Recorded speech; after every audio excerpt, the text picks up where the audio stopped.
ಮುಂಜಾನೆ ಶುಭಾಶಯಗಳು ಎಲ್ಲ ಸ್ನೇಹಿತರಿಗೆ. ಇವತ್ತು ನಾವು ಈ ಕ್ಲಾಸ್ನಲ್ಲಿ ಸರ್ವನಾಮಗಳ ಸ್ವರೂಪ ಮತ್ತು ಅವುಗಳನ್ನು ಬಳಕೆ ಹೇಗೆ ಮಾಡಬೇಕು ಅದು ಕಲಿಯೋಣ. ಸರ್ವನಾಮ ಐ ಅಂದರೆ ನಾನು, ವಿ ನಾವು, ಯು ನೀವು, ದೇ ಅವರು, ಹಿ ಅವನು, ಶಿ ಅವಳು, ಇಟ್ ಅದು ಅಥವಾ ಇದು.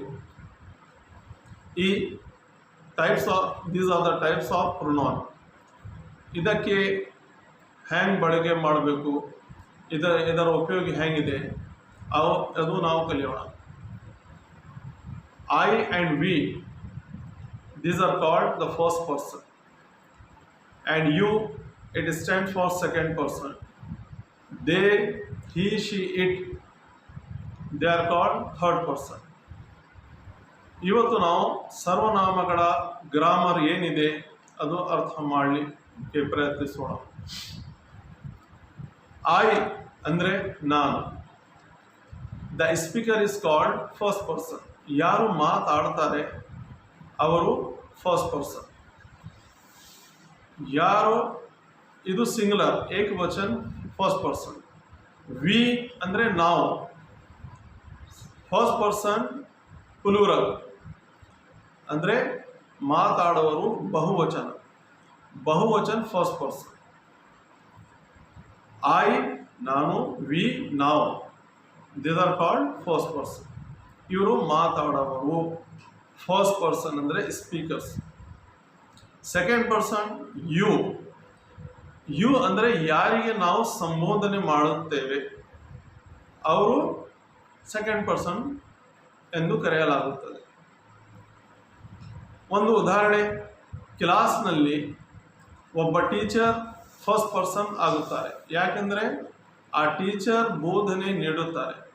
ಆ ಬೋಧನೆ ಕೇಳುವವರು ಸೆಕೆಂಡ್ ಪರ್ಸನ್, ವಿದ್ಯಾರ್ಥಿಯವರು ಸೆಕೆಂಡ್ ಪರ್ಸನ್ ಆಗುತ್ತಾರೆ. ಫಸ್ಟ್ ಪರ್ಸನ್ ಆ ಶಿಕ್ಷಕರು ಆಗ್ತಾರೆ. ಥರ್ಡ್ ಪರ್ಸನ್ ಅಂದರೆ ಯಾರು? ಥರ್ಡ್ ಪರ್ಸನ್ ಅಂದರೆ ಯಾರ ಬಗ್ಗೆ ನಾವು ಮಾತಾಡ್ತಾ ಇದ್ದೇವೆ ಅವರಿಗೆ ನಾವು ಡೈರೆಕ್ಟ್ ಸಂಬೋಧನೆ ಮಾಡುವುದಿಲ್ಲ. ಅವ್ರ ಬಗ್ಗೆ ನಾವು first person, second person, third person ಬಗ್ಗೆ ಇನ್ನೊಬ್ಬರ ಬಗ್ಗೆ ಮಾತಾಡುತ್ತೇವೆ, ಅವರು ಥರ್ಡ್ ಪರ್ಸನ್ ಆಗ್ತಾರೆ. ಉದಾಹರಣೆಗಾಗಿ, they are waiting for the bus. ಅವರು ಬಸ್ಗಾಗಿ ಕಾಯ್ತಾ ಇದ್ದಾರೆ.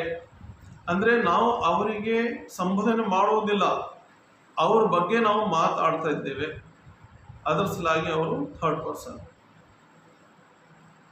ಬಹುವಚನ ಪ್ಲೂರಲ್ ಆಗ್ತಾರೆ. ಹಿ ಇದನ್ನು ಥರ್ಡ್ ಪರ್ಸನ್. ಹಿ ಅಂದರೆ ಒಬ್ಬ ವ್ಯಕ್ತಿಗೆ ಉಪಯೋಗ ಆಗುತ್ತೆ. He stand for third person male singular. Third person male singular ಅಂದರೆ ಒಬ್ಬ ವ್ಯಕ್ತಿ third person. He is waiting for the bus. ಅವನು ಬಸ್ಗಾಗಿ ಕಾಯ್ತಾ ಇದ್ದಾನೆ. She is walking. ಅವಳು ನಡೆಯುತ್ತಾ ಇದ್ದಾಳೆ. ಇದು ಥರ್ಡ್ ಪರ್ಸನ್ ಆಯ್ತು.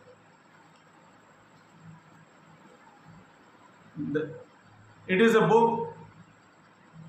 ಇದು ಪುಸ್ತಕವಿದೆ. ಈ 4 ಶಬ್ದಗಳಿಗೆ ನಾವು ಅರ್ಥ ಮಾಡ್ಕೋಬೇಕು. ಈ 4 ಶಬ್ದಗಳ ಬಗ್ಗೆ ನಾವು ಮಾತಾಡ್ತಾ ಇದ್ದೇವೆ, ಅವುಗಳನ್ನು ಥರ್ಡ್ ಪರ್ಸನ್ ಎಂದು ಕರೆಯುತ್ತಾರೆ. First person speaker, second person ಯಾರಿಗೆ ನಾವು ಸಂಬೋಧನೆ ಮಾಡುತ್ತೇವೆ, ಥರ್ಡ್ ಪರ್ಸನ್ ಯಾರ ಬಗ್ಗೆ ನಾವು ಮಾತಾಡ್ತಾ ಇದ್ದೇವೆ. ಇವುಗಳನ್ನು ವ್ಯತ್ಯಾಸ ನಾವು ಪುನಃ ಹಿಡಿಬೇಕು. ಈಗ ವರ್ಬ್ ಜೊತೆ ನಾವು ಹ್ಯಾಂಗ್ ಇದು ಬಳಕೆ ಮಾಡಬೇಕು. ನಾನು ಬರೆಯುತ್ತೇನೆ. ಈ ರೈಟ್ ಕ್ರಿಯಾಪದ ಇದ್ರ ಜೊತೆ ಉಪಯೋಗ ಮಾಡಿ ತೋರಿಸ್ತಾ ಇದ್ದೇನೆ ನಿಮಗೆ. ನಾನು ಬರೆಯುತ್ತೇನೆ, ಐ ರೈಟ್. ನಾವು ಬರೆಯುತ್ತೇವೆ, ವಿ ರೈಟ್. ನೀವು ಬರೆಯುತ್ತೀರಿ, ಯು ರೈಟ್. ಅವರು ಬರೆಯುತ್ತಾರೆ, ದೇ ರೈಟ್. ಅವನು ಬರೆಯುತ್ತಾನೆ, ಹಿ ರೈಟ್ಸ್. ಅವಳು ಬರೆಯುತ್ತಾಳೆ, ಶಿ ರೈಟ್ಸ್. ಇಟ್ ಗ್ರೋಸ್, ಅದು ಬೆಳೆಯುತ್ತದೆ. ಈ ಪ್ರಕಾರ ಈ ಸರ್ವನಾಮದ ಉಪಯೋಗ ಬಳಕೆ ಹೇಗೆ ಮಾಡಬೇಕು ಇದು ನಾವು ಇವತ್ತು ದಿನ ಕಲಿತಿದ್ದೇವೆ. ಈಗ ಮುಂದಿನ ಕ್ಲಾಸ್ನಲ್ಲಿ ನಾನು ಉಳಿದ ಪಾರ್ಟ್ಸ್ ಆಫ್ ಸ್ಪೀಚ್ ಅನ್ನು ಕಂಪ್ಲೀಟ್ ಮಾಡೋಣ. Today we will learn about the pronouns, ಸರ್ವನಾಮಗಳು and uses of this pronoun. I, we, you, they, he, she, it. ಇವುಗಳನ್ನು ಉಪಯೋಗ ಹ್ಯಾಂಗೆ ಮಾಡಬೇಕು. I and we, these are called the first person. I stand for singular first person and we stand for plural first person. First person means the speaker is called first person, and you stand for second person. Second person means the listeners are called the second person, and this you stands singular, plural, male, female depending upon the situation. And they, he, she, it, they stand for third person, absent. They stand for third person, male, female, absent. And he stands for third person, singular, male, absent. And she stands for third person, singular, female, absent. ಇದರಲ್ಲಿ absent ಅಂದರೆ ತಪ್ಪು ಕಲ್ಪನೆ ಬರಬಾರದು. Absent ಅಂದರೆ ಯಾರಿಗೆ ನಾವು direct ಸಂಬೋಧನೆ ಮಾಡುವುದಿಲ್ಲ ಅಂಥವರಿಗೆ ಆಬ್ಸೆಂಟ್ ಅಂತಾರೆ ಇಂಗ್ಲೀಷ್ನಲ್ಲಿ. ಆಬ್ಸೆಂಟ್ ಅಂದರೆ ಅವರು ಕಣ್ಣಿಗೆ ಕಾಣಬಾರ್ದು, ಹಾಗೆ ಇರುವುದಿಲ್ಲ. Okay, thank you.